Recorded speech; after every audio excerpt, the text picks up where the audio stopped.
Okay, so the first thing I'm going to do is prepare this area to create a structure that looks something like this. So I need one line at the top, one line each around at the edges of the eyes to create a total of 8 edges around. So which will be like 1, 2, 3, 4 polygons in representing the eye. So to do that, I'll take, let's just work part by part. And this one is what I'll just work on first, because I want to make sure that I can bend it effectively. So I'll take this vertex and, well, let's make sure it's mirrored. Okay, not mirrored, I have symmetry, which is good. And now I'll keep this here so I can see what effect it's doing, and I'll slowly move it here.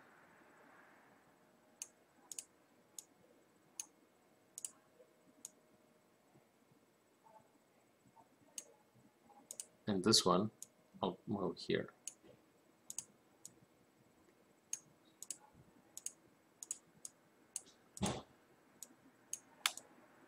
Okay, it's not bad. It's not bad. I pinched it a little too much, so you'll have to make adjustments around, because remember, the goal is still to keep it curved.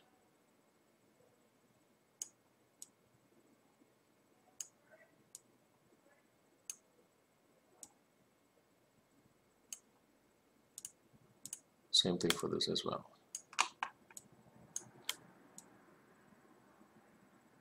Keep it nice and curved. Okay, great. I can keep making adjustments. Now, the one thing that is not there, and yes, see, one thing that's not there is this line, which will come to very shortly. But in the meanwhile, let's make sure everything else is worked out. Remember, the thinking is every time you're making a change, you have to make sure it's passing through correctly throughout the rest of the fish. Okay, good. Because your goal is to do the most with the least number of lines, and your effectiveness as a modeler is in demonstrating your ability to do that with your models. Okay, so I have a starting point now. Now let's work on this line, and this line is interesting in that, well, certainly it's to create the edge of that fish eye, but clearly see how choppy this is. This really could use that one extra line, and regardless, right? So it's going to help out nicely. So I'll place it right in the middle, and then before the eyes even, I'll just work on scaling it outward so it's not so flat.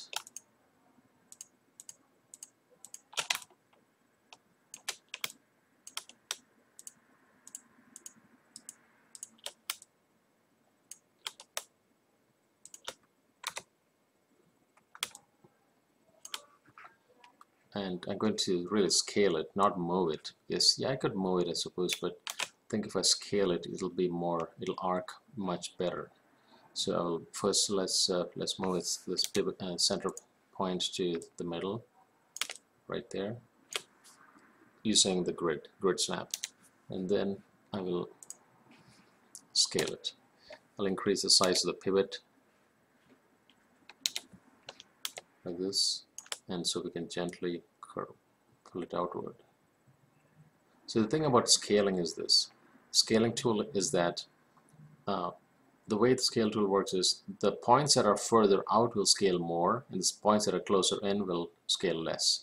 And that's what makes it a good scaling tool. However, if I had just done a movement, it'll just move equally, you see? So obviously if you want to make a ray fish, that's what I use.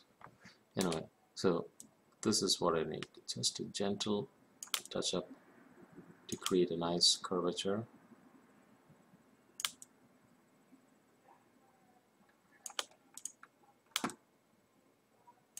Alright, good. So now I have this worked out, and yes, I should work on this also, but now let me come to this. So now that I have made some geometry, I will start adjusting it further, and my goal is to create the structure of an eye with 4 polygons with edges equally spaced. What does that mean? That is, each of these edges, 1, 2, 3, 4, 5, 7, 8, should be equal in size. And just by spending a few extra minutes, you can totally do that. And this is very key that be done. Only then will the eye look nice. So it should not only be equal like this, it's almost there, but remove all kinds of zigzag patterns as much as possible. So certain things cannot be helped, like this is fine, but see if you can reduce this. Like, how do you reduce this? Maybe I can take this line and just slowly begin to ease it into the eye. And this is what I meant. This is all part of that curving, like making things into curves. Okay, good. Now let's see how it looks from here, because it may look good from the front, but from the side, but it has to look good from all directions. Okay, there you go. And in fact, you can now begin to see the eye. Or visualize the eye, right? Great. Okay, that was step 1. That is prepping the geometry to have 1, 2, 3, 4 polygons ready for the eye.